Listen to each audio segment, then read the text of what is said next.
Olá, bem-vindos, bem-vindas e bem-vindes ao podcast Café e Cultura. Aqui conversamos sobre economia criativa e o nosso podcast tem o financiamento da Prefeitura Municipal de Caxias do Sul através do edital Financiarte. Quem apresenta o podcast sou eu, Flor Nieto, da Linte Cultural, e Liliane Giordano, da Sala de Fotografia. E hoje, conosco, vamos conversar sobre muitas coisas. Projetos culturais, comunicação, instituições aqui da nossa região, com a Maria Goretti Laurindo, assessora de comunicação da Linte Marketing. Bem-vinda, Goretti. Bom dia, pessoal. Bom dia, Lili. Bom dia, Flor. Tudo bem? Tudo bem. Tenho que cuidar para não te chamar de Gora, né? Que nós sim. somos íntimas, né? Que vocês sabem. Tá em casa. Pode ficar à vontade. Então, Gora. Eu vou chamar de Gora. Pode ser, né? Pode ser. Né? Conta para nós como é que foi essa tua trajetória, como é que tu decidiu se formar em relações públicas? Então, eu sempre gostei de me comunicar, de me expressar. Eu adorava teatro quando eu estava na escola. E gosto muito de cantar também. Então, essa história vem do berço. O meu pai, ele tocava gaitinha de boca, né? E quando eu nasci, minha mãe tinha 46 anos, meu pai tinha 51. E a minha irmã, mais nova que eu, mais velha que eu, ela tinha 15 anos de diferença. Então, eu nasci de surpresa, cheguei. Chegou chegando. Eu cheguei. E daí o meu pai, ele gostava muito de música. E não que eu seja bardosa, assim, mas eu só dormia com música. Então, ele tocava a gaitinha de boca para eu dormir. E quando ele não estava em casa, né, ele tinha um radinho que ele pedia para minha mãe deixar o rádio tocando para eu dormir. Então, assim, eu consigo dormir ouvindo música. Então, é isso que embala os meus sonhos. E trago isso comigo para a vida inteira, né? Por que eu decidi fazer relações públicas? Na verdade, eu me interessei muito por jornalismo quando eu era mais nova, porque eu tinha uma prima mais velha que ela era jornalista e eu admirava muito o trabalho dela.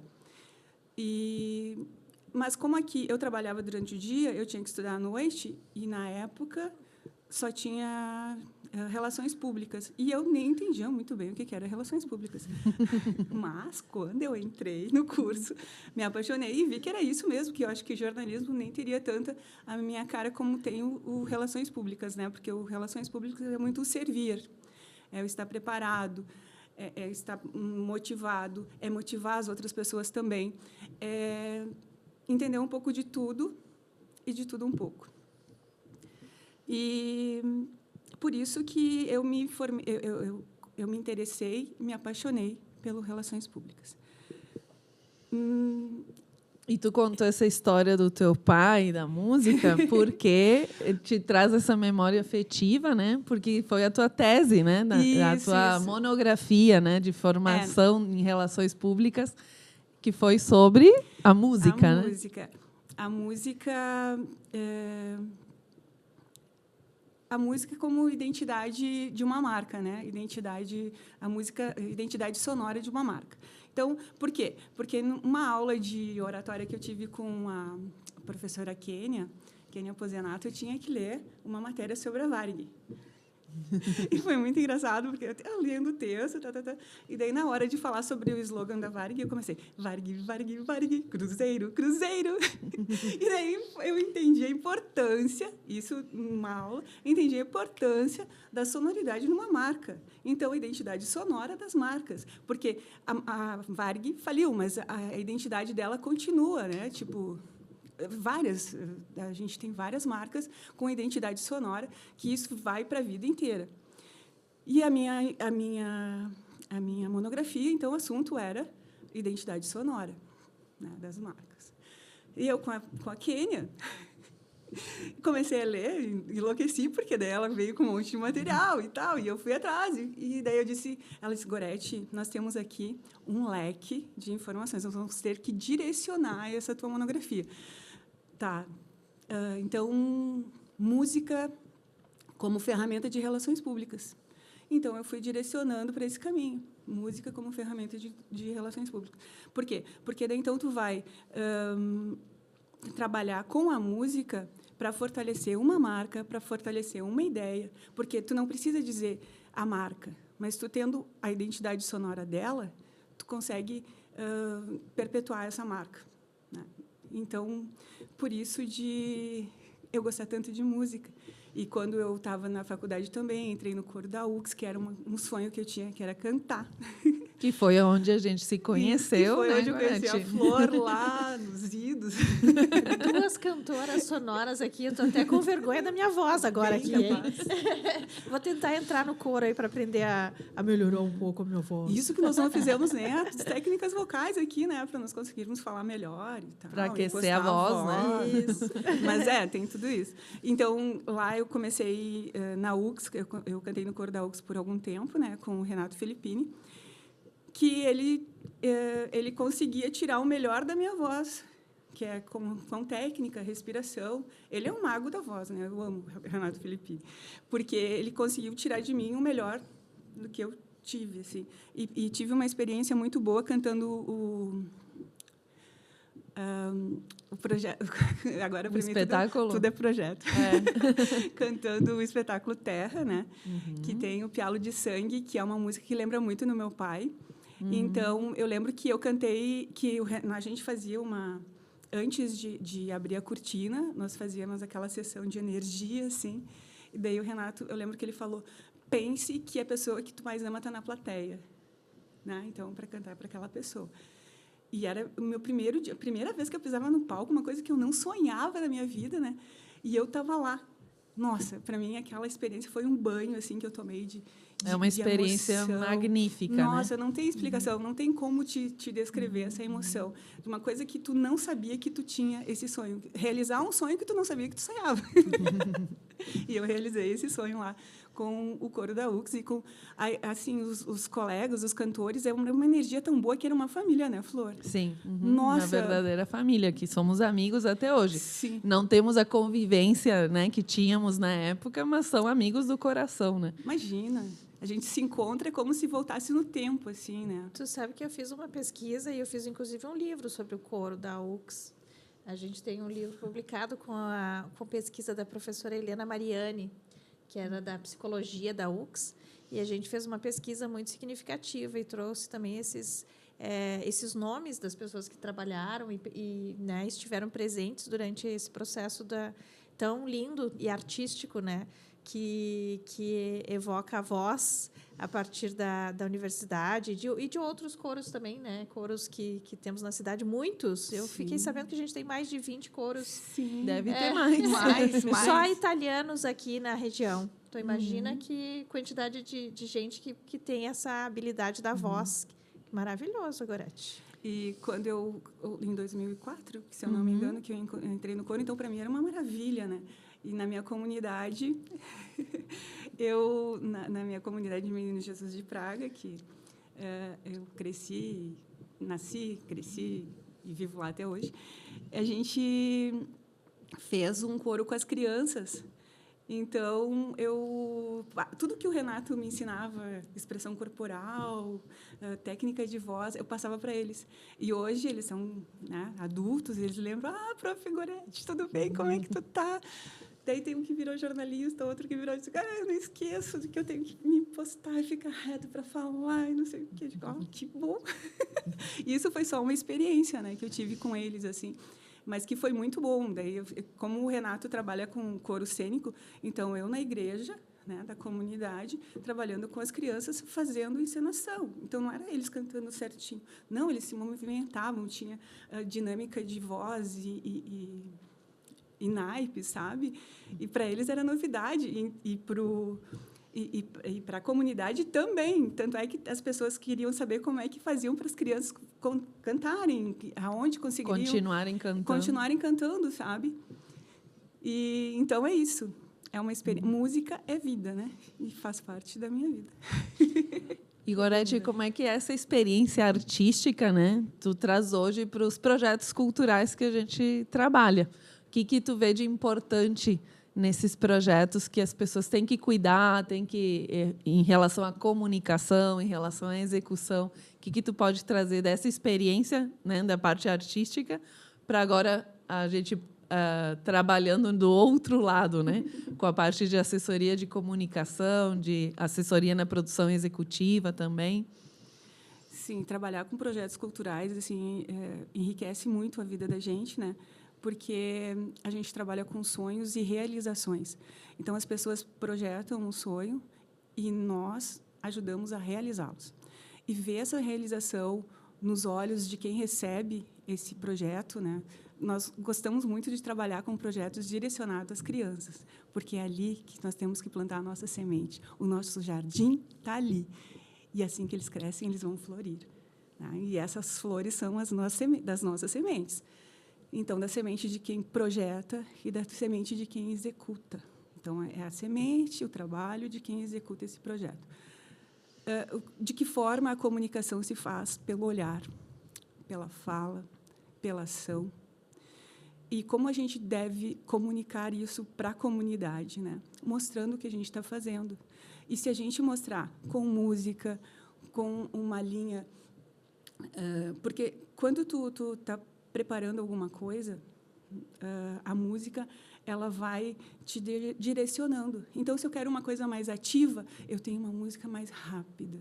Se eu quero uma coisa mais tranquila, eu tenho uma música mais serena. Assim. Então, isso vai direcionar o caminho do teu projeto e do sucesso também, né?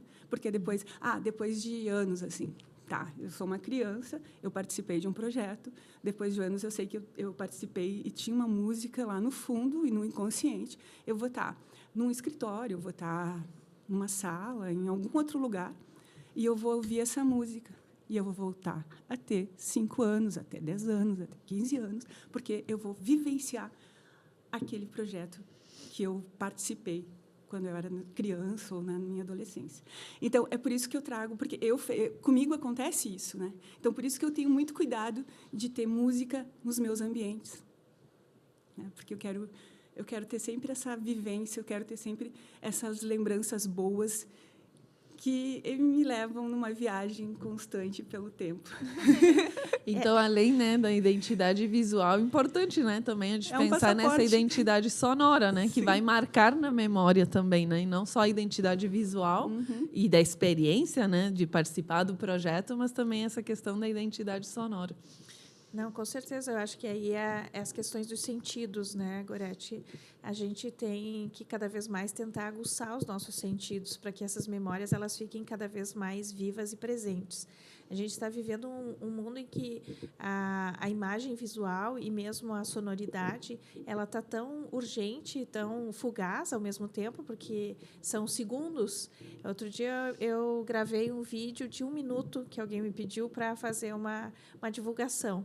E aí a pessoa me disse: Lili, tu não pode gravar um vídeo de 1 minuto. Um vídeo de 1 minuto é um absurdo. Eu fiquei pensando, como assim eu não posso gravar um vídeo de 1 minuto? Como 1 minuto é um absurdo para as redes sociais, né? Como que a gente faz para a gente conviver com essa sonoridade massiva de 10, de 15 segundos? Eu sou completamente contra essa imersão dos 10, 15 segundos, porque isso não grava a memória, isso não guarda na história, né? E a gente, com certeza, não consegue fazer esse voltar, esse reviver momentos a partir desse instante tão rápido e tão urgente. Então, eu queria que tu falasse um pouquinho sobre esse aguçar dos sentidos, de como a gente pode também, na sonoridade, trazer um sentido maior para essa relação da imagem, para essa relação dos nossos sentidos como um todo, né? Que vão aguçar o nosso paladar, que vão aguçar os nossos sentidos olfativos, né? Que vão aguçar novamente a nossa memória. E o quanto isso é importante para a relação com as crianças, principalmente. É isso, né, Lili? Porque hoje em dia tu vê as propagandas, os momentos, eles são muito instantâneos, assim, são muito rápidos e que passa despercebido. É tipo rodar um feed, né? Tu não presta atenção, tu vai ver depois umas 2 semanas, eu já vi isso, mas tu não lembra onde. Então isso se torna descartável. É uma vida descartável, porque aquele momento que tu está rodando o feed, tu está vivendo, mas esse momento tu esqueceu. Então, é um vácuo que tu tem na tua história.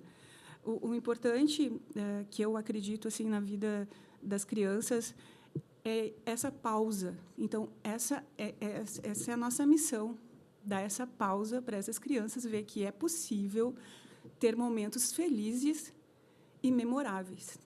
Com mais de um segundo, com mais de um minuto. Eu entendo, a nossa vida é tão corrida, às vezes a gente faz as coisas tão rápido e no automático. Mas a gente tem que... Eu tive uma infância maravilhosa, né? Assim, tipo, eu tinha hora para voltar para casa, mas aquele tempo que eu tinha que estava fora de casa, era meu, né? Então eu tive uma infância boa. Eu andei de carrinho de rolimã, jogava vôlei na rua.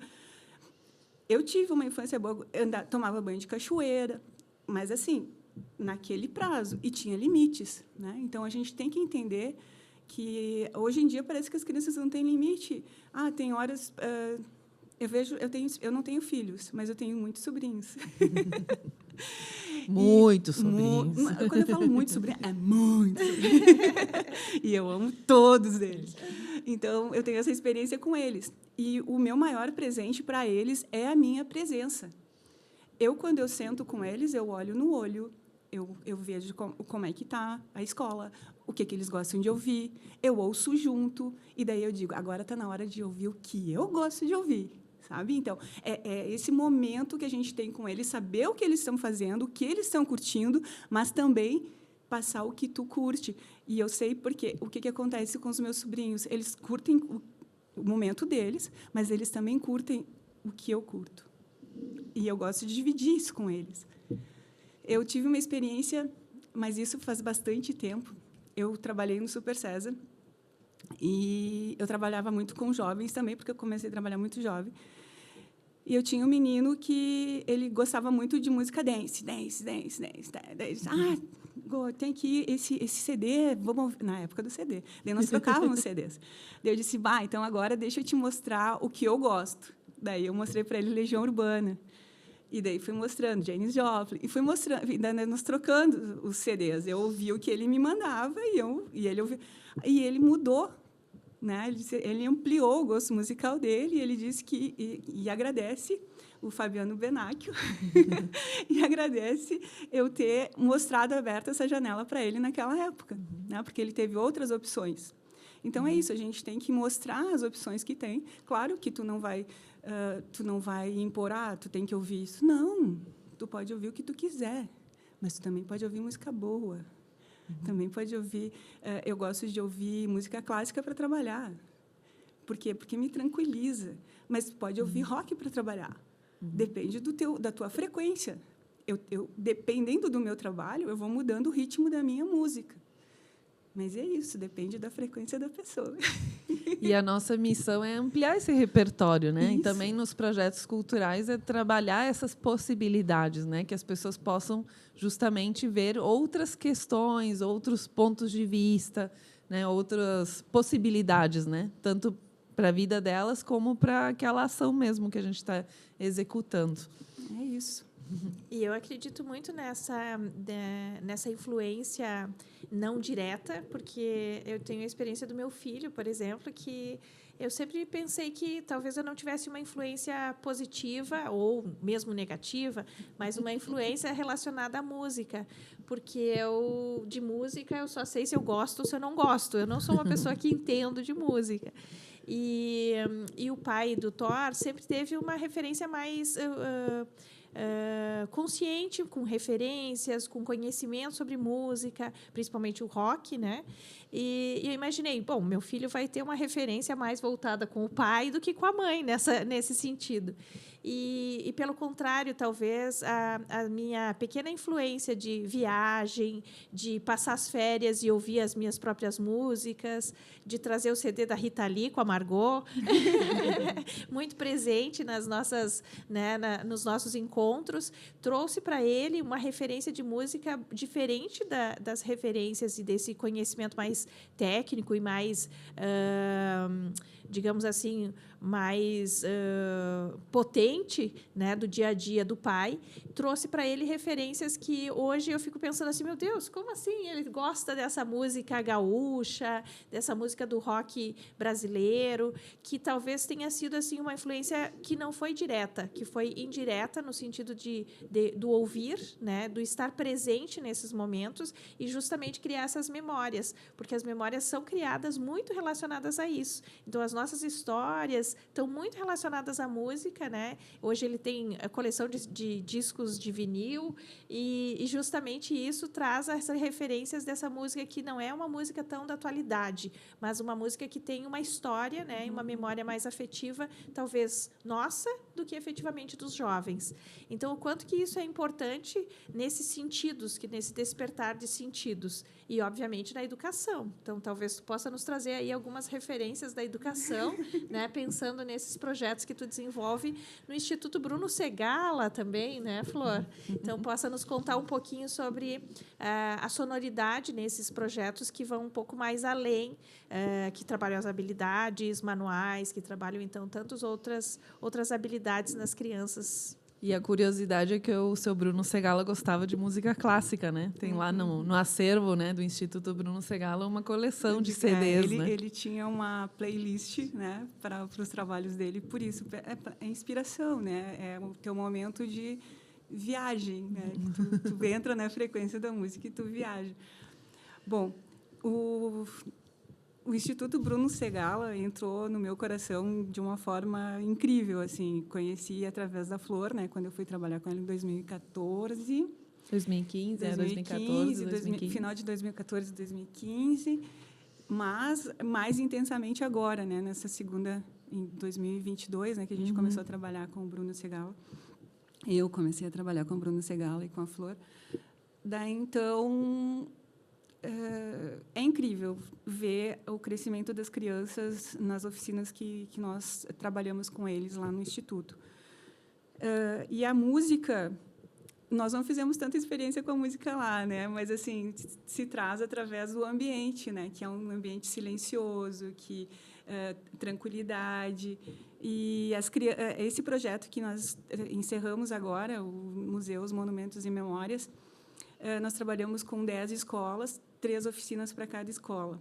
E cada oficina, na primeira oficina, era a oficina de visitação ao museu e história, né, que contava a história do Bruno Segalla, a história das obras do Bruno Segalla. E depois se fazia a oficina com a caixa de memória, onde as crianças paravam esse tempo, tiravam, com a experiência que foi passada do Bruno Segalla, eles criavam a sua caixa de memória, o seu pequeno museu. E foram feitas obras incríveis lá, né? Tem uma que ele fez os recortes na caixa, que ele colou algumas obras, e, com a luz, ele ia conduzindo a visita no museu dele. Olha que maravilha, que lindo. Essas crianças... Ele fez o museu, a caixa de memória, uma experiência. Uma experiência, foi lindo. E, assim, e são várias histórias, né? Então, na segunda visita, que é a mais incrível, que é de percurso, que nós saímos com as crianças no ônibus e fomos visitar 6 monumentos do Bruno Segalla, que estão expostos nas áreas em Caxias do Sul, área pública, né, em Caxias do Sul. Então, e cada monumento uma história incrível. Cada um, eles participavam muito dessas visitas, contando algumas histórias também. E tirando algumas dúvidas, né? Por exemplo, assim, o Jesus terceiro milênio, né? Que todo mundo chama de Cristo, né? Mas, enfim, o nome da obra, né? Nós também temos a Instinto Primeiro, né? Na Praça Dante Alighieri. Então, também, ninguém sabe que o nome dessa obra é Instinto Primeiro. A famosa Ana Heck, né? Que até pouco tempo atrás tinha a estátua em gesso, estava no Campus 8, né? E todo mundo confundia a Ana Heck com uma freira. Sim. Então, tinha todas essas desconstruções também, né? Do nome das obras, das histórias das obras, né? Isso, e é importante porque, como trabalhamos com crianças do interior, a maioria das escolas do interior, né? Então, muitas vezes, tem aquela ideia, vou para Caxias. Não, tu é Caxias, tu faz parte de Caxias. E cada espaço que nós visitávamos era uma descoberta. Né? Ana Rec, o Direitos Humanos, que está na Câmara de Vereadores. Então, a emoção de ver eles olhando para as obras assim e tocando, porque no museu a gente não consegue tocar nas obras. Mas, quando a gente vai No espaço no público? espaço público, é possível tocar. Então, eles tocando, é incrível. Mas talvez esteja justamente aí a questão da sonoridade, porque aí está contando-se uma história e essa história também vai entrando para essa memória afetiva, inclusive, dos espaços públicos com relação à história e à memória dos espaços artísticos, né, desses projetos artísticos que foram criados. E o Bruno Segalla é o nosso representante maior, eu acho que, nesses espaços públicos com obras de arte, que a gente tem muito orgulho de ter na cidade, porque muita gente não conhece, mas a gente tem muitas dessas obras, né, espalhadas pela cidade que fazem parte de uma memória artística muito significativa.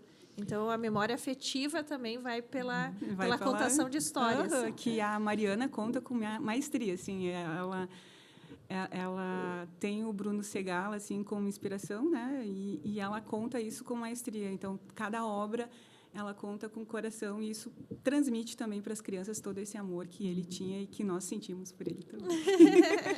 Sim, uma das oficinas, né, que eu tive a oportunidade de participar, que a gente levou as crianças do Murialdo Santa Fé, né, da ação social do Murialdo, que foi bem interessante, porque a gente busca, né, as crianças lá na instituição e leva lá até o museu. E depois que a gente foi ver a exposição, né, das obras do Bruno Segalla lá no Campus 8, que a gente abriu o Campus 8 para nós, né, naquela ocasião, que já estava fechando, né, já tinha fechado as atividades. Uma das crianças, depois de passar pela exposição, disse: hoje é o dia mais feliz da minha vida. Nossa, eu fiquei tão emocionada com aquele relato e pensei assim, a nossa ação, né, Gorete, a nossa ação foi o quê? Fazer um projeto que contrata um ônibus para tirar essa criança do bairro dela, né, do cotidiano dela, e levar para um outro espaço. E esse trajeto, que para nós pode ser uma rotina, pode ser uma coisa diária, né, que a gente tem acesso, para ele é uma situação única, né, um momento único. E eu respondi para ele: então tu vai ficar muito mais feliz, porque a gente tinha posteriormente a oficina, né, da caixa de memória. Então, aquele dia, eles estavam transbordando de felicidade. Então, é disso que a gente fala, né, desse impacto. Né? E, muitas vezes, eu penso assim, nossa, porque todo mundo pensa em museu, né? Pensa assim, que chato que deve ser ir em museu. Ou uma vez também foi o técnico de informática uma vez foi no museu e disse: aqui deve ser bem parado, né, Flor? Bem calmo, né? Eu disse: não, vocês não têm noção do que é a atividade de um museu, né? Que tem toda essa potência educativa, né? Essa potência também simbólica, né? De trazer um pouco mais de significado, né, também para a vida, e inspirar, né, para que essas crianças também possam praticar atividades artísticas, né, como para nós foi o coro, né, já um pouco mais, não quando éramos crianças, né, mas um pouco mais no início da vida adulta, vamos dizer assim. Bem no início. Bem no início, né, Gorete? Que eles possam ter essa inspiração também, ampliar esse repertório das possibilidades, né, que tem na vida. Porque a terceira oficina é qual, Gorete? Conta para nós. A terceira oficina é da obra, né? Então, eles vão trabalhar com argila e vão produzir uma obra. E saíram peças incríveis ali, assim, e um cuidado que eles têm também, queriam saber como eles deveriam proceder depois, né, que secasse a argila, se dava para pintar, o que podia fazer. E eles faziam um presente. Teve um que fez um presente para a mãe dele, que estava de aniversário, eu fiz um vaso. Teve um outro menino que fez um um Jesus também, não sei se chegou a ver esse também, que foi lindo. Ele segurava assim, olha, porque daí eles levaram para casa. Então, o professor levou uma caixa, levou as caixas para eles condicionarem as obras nas caixas e levarem. Ele, professor, eu posso levar o meu? Que daí nós empacotamos ele lá com os pacotes, assim, e ele levou, com todo o cuidado do mundo, porque foi a primeira obra dele. Essa vai ser a primeira de muitas. Tu vê, tu plantou uma semente que pode virar uma árvore enorme. Não, cheia acho de que frutos. é esse o caminho.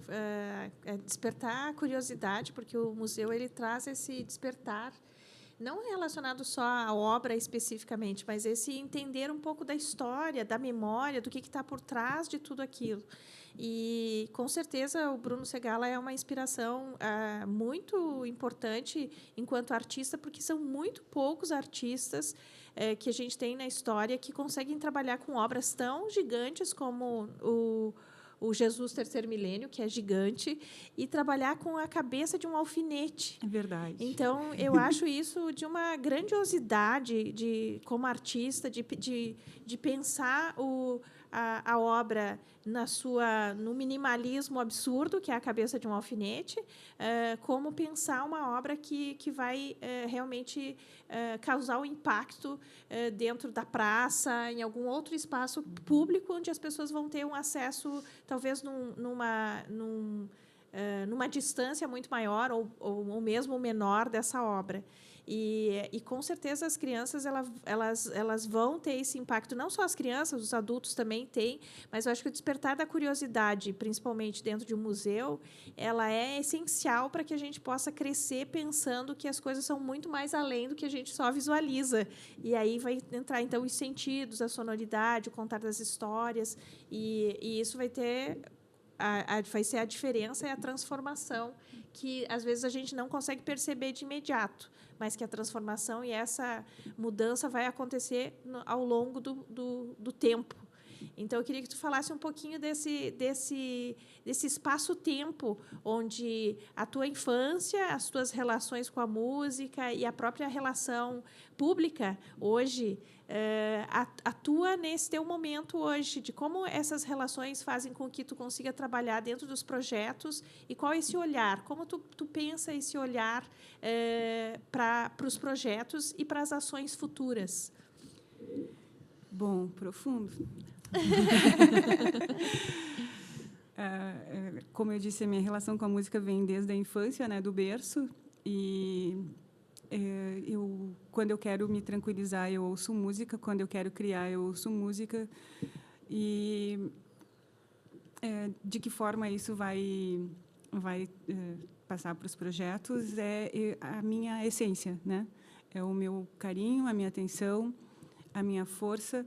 E eu tento passar isso também para os proponentes, né, para as pessoas que me rodeiam, sempre que vai dar certo. E é sempre possível fazer. Se não for dessa vez, na próxima.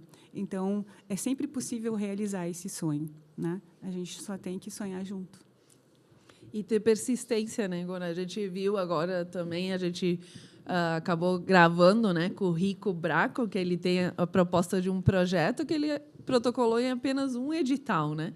A gente às vezes tem que ter mais insistência, né, nas coisas, né? Claro, a gente pode esse projeto, né, do Museus, Monumentos e Memórias, ele foi protocolado 4 vezes até ser contemplado. Então vejam assim que a gente tem que ter essa persistência, essa insistência naquilo que a gente acredita, né, para que seja realizado. Olha que lindo que foi, né, o impacto que teve esse projeto. E tu, como Relações Públicas, o que tu disse sobre a visibilidade? Qual é a importância, né, da comunicação para dar visibilidade a esses projetos? É tornar ele conhecido, né, e querido. Porque eu dei uma entrevista com o Alberto Meneguzzi e falei sobre o projeto na rádio. No dia seguinte, nós tivemos vários contatos querendo saber mais um pouco sobre o Bruno Segalla, querendo saber sobre a visitação do Bruno Segalla. Até hoje a gente recebe, né, esses contatos.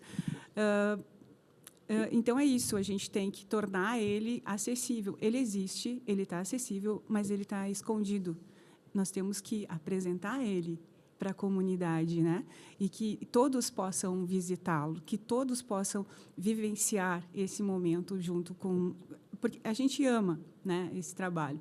Então, é isso que nós temos que passar, esse amor através das palavras, dos gestos, das músicas, das obras, do espaço, tornar o espaço o mais agradável possível. Quanto à visitação, nós já vamos adiantando aqui que, no momento, nós não estamos agendando visita no Instituto Bruno Segalla, porque estamos de mudança, né?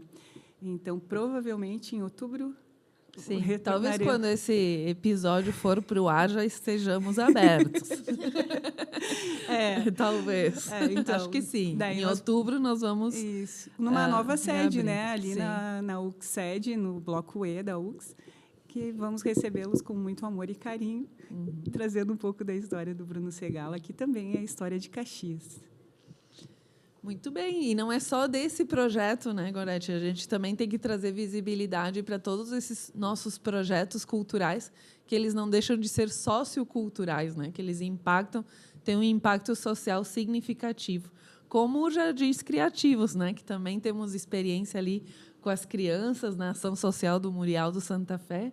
Lili, conta para nós um pouquinho como é que está sendo essa experiência.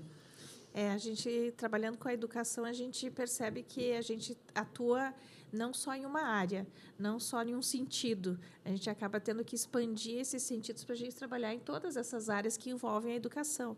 Então, eu, efetivamente, hoje trabalho com a educação visual, mas, dentro dessa educação visual, nós estamos atingindo hoje, o projeto Jardins Criativos é uma educação ambiental, uma educação ecológica, uma educação voltada para as conexões com a natureza, que tem a ver com a conexão do ouvir, do entender, do conhecer, do aprender e, efetivamente, do plantar. Então, o jardim ele tem uma conotação um pouco maior do que só uma atividade onde a gente envolve as manualidades, mas não as manualidades só artísticas, mas também as manualidades de um pensamento com a ecologia, com a natureza, que vão um pouco mais para a sua vida. Então, acho que a ideia dos projetos é sempre a gente conseguir, o máximo possível, expandir, né? Expandir essas relações que a gente vai estabelecendo com o nosso espaço, com a nossa cidade, com a nossa comunidade. Então, a gente vai trabalhando e transformando dentro daquilo que a gente consegue fazer. E, por muito tempo, eu também pensei que os jovens iam demorar tempo para crescer e poder dar retorno para a sociedade em termos de participação de projetos, mas hoje a gente já vê que a educação já tem um efeito para isso e que as crianças são realmente o futuro, porque elas também trazem essas memórias muito arraigadas, né, do que elas aprenderam na infância para o desenvolvimento de um ser humano mais sensível, né, e mais educado, digamos, em todos os sentidos relacionados à arte, à cultura, à educação, ao meio ambiente. Então, acho que a gente tem que ter realmente esse pensamento do tudo vai dar certo no futuro, né? Tudo vai dar certo. Esse é o meu lema já, né? Já tem até a minha lápide, assim, ó. Tudo já deu certo, espero vocês. Essa é ótima. Essa é muito boa. E sempre pensando em como os relacionamentos são importantes, né, Gorete? Eu queria que todo mundo fosse a Gorete e a Liliane, né? A Gorete, né, porque ela ama as pessoas e trata as pessoas com uma gentileza, um amor mesmo, né, Gorete? Então, conta para nós como é importante também isso, essa questão de ser relações públicas, efetivamente, né? Como os proponentes têm que também ter essa visão, né, de relacionamento para poder levar os seus sonhos adiante e realizar esses projetos e que eles possam perpetuar. Bom, obrigada, Flor. Não, imagina. Sim, eu gosto de pessoas. Todas as pessoas. E aprendo muito com elas, né? Quanto à relação dos proponentes com os projetos também, eles amam os projetos, né? Então, é isso, é transformar esse amor em realização. E eu vejo o teu trabalho, Lili, com a comunidade, o carinho, e a gente percebe isso no olhar da pessoa, né? Quando a pessoa está realizando esse trabalho, transparece assim no olhar, nas atitudes, no corpo, né? A pessoa, ela vibra muito, né? Então, é isso, a gente tem que amar o projeto e realizar esse projeto com muito amor, que as pessoas vão recebê-lo com amor e também vão transmitir esse amor para a comunidade, que é o caso do Jardins Criativos, que a gente vê pai, mãe, filho, neto, vó, trabalhando juntos no mesmo propósito, né? Que é isso que a gente busca sempre, né? Uma criação comunitária e que fique na lembrança de cada um, assim, nessa vivência de dividir esse mesmo projeto, né? Essa mesma ação com os familiares e com a comunidade. E eu lembrei do Palavras Mágicas, Flor, que foi um projeto lindo, né, Lili, que tu também participou. Do seu Virgílio. Do seu Virgílio. Gente, ele é incrível, né? Ele é positivo, ele transmite positividade. A gente trabalhou nas comunidades, assim, nas escolas municipais do interior também, algumas bem periféricas, e que a gente viu no olhar das crianças essa satisfação de fazer parte desse projeto, que era o seu Virgílio dava uma palestra de 30 minutos falando sobre a criação do livro, né, da importância do Palavras Mágicas. Isso, do livro Palavras. 50 palavras mágicas positivas que a gente tem que falar para as crianças e aprender. São 52, na verdade. 52, referente uma à semana, por semana. Se a gente aprender ano. uma palavra por semana positiva, a gente vai e conseguir ter um mundo melhor. E praticar essas palavras durante o ano, né? Uma palavra por semana, praticá-las com as crianças. E, nesse projeto, além de ganhar o livro, receber a palestra, também tinha uma oficina de escrita criativa, né, onde as crianças faziam um fanzine. E foi a professora Adriane Tunes que deu essa oficina. Então, e essa oficina foi dinâmica. Ela dependia da turma, ela fazia um trabalho específico para aquela turma. Então, teve trabalhos incríveis. Assim. Teve um depoimento de uma das alunas que... nós tínhamos a sessão de autógrafo. Eles ganhavam os livros de sessão de autógrafo. Era muito lindo, eles faziam fila. Daí teve uma menina, esse é o meu primeiro livro. Daí ela abriu o livro, cheirou o livro, vai ser o primeiro livro da minha biblioteca. Isso, eu não vou esquecer. Foram mais que uma criança que fez isso, né? Incrível. Sim, e dizer, é o meu primeiro autógrafo. Foi lindo. E teve uma que fez um marcador de página e deu para o seu Virgílio. De coração, assim, sabe? Tem muita história. O gibizinho, né? Uhum. Também nós tínhamos um outro projeto que é... A minha escola tem história. Nossa escola tem história. Nossa escola tem história. Nossa escola tem história. E que era a produção de um gibi, né? Que eles tinham aula com a Profiana, com o Regis, que era de escrita criativa, e o Hernani. Nosso amigo da Feira do Livro deste ano. Que fazia parte de ilustração. Então, eles produziam esse gibi, né? Então, eles pesquisavam a história da escola. Depois vinha com a Profiana. Muito interessante. Eu amei a história com a Profiana. Por quê? Ela ia com as luvas, daí podia mexer nos documentos, nos arquivos da escola, com a lupa para ver algumas coisas, fotos antigas. Era muito legal ver essas crianças mexendo nesses documentos, sabe? Sim, com muito amor. E dali saíam histórias. Nessas histórias, eles produziam esses textos com o Regis e depois eles transformavam esse texto em ilustrações. Né? Então, faziam lá... Em história em quadrinhos. Em quadrinhos. E depois produzia esse gibi. Né? Então, nós tínhamos uma sessão de autógrafo, que ia com os pais, ia com o fotógrafo. E foi incrível também. Sim. Como esses projetos eles impactam em várias áreas, né? Na educação musical, na educação... para a literatura, né, para instigar também, incentivar a leitura, né, que é tão importante na construção hoje também do repertório e da construção da educação mesmo das crianças, e também as habilidades manuais, né, que também são tão importantes. E tantas outras, né, que a gente considera inspirar também, porque dentro dos nossos projetos, hoje também tem projetos de dança que as crianças participaram na infância e depois se tornaram professores de dança. Então, eles são bem inspiradores mesmo. Então, pessoal, vamos encerrando a nossa conversa, que já estamos sempre muito a mais do nosso horário aqui no nosso podcast. Alguma palavra final, Gorete, que tu queiras deixar para o nosso público? Primeiro, eu quero agradecer a oportunidade, Flor, Lili.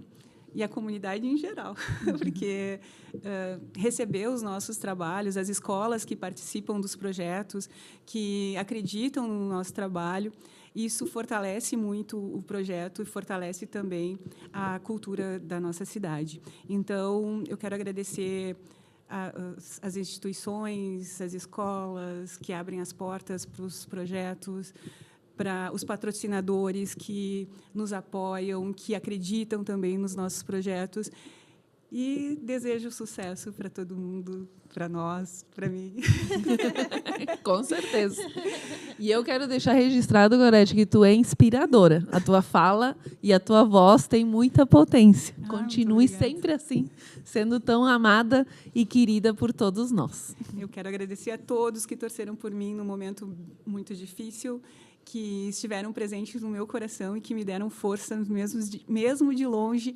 Eu senti muita energia, força e alegria. Muito obrigada. Nós que agradecemos, Gorete. Realmente é inspiração, porque no nosso dia a dia a gente precisa de pessoas gentis. E tu traz uma gentileza como pessoa. Lili, te amo. Então, terminamos o nosso episódio de hoje, falando de economia criativa, falando dos projetos culturais, da comunicação, e escolham a sua música. Até o próximo episódio.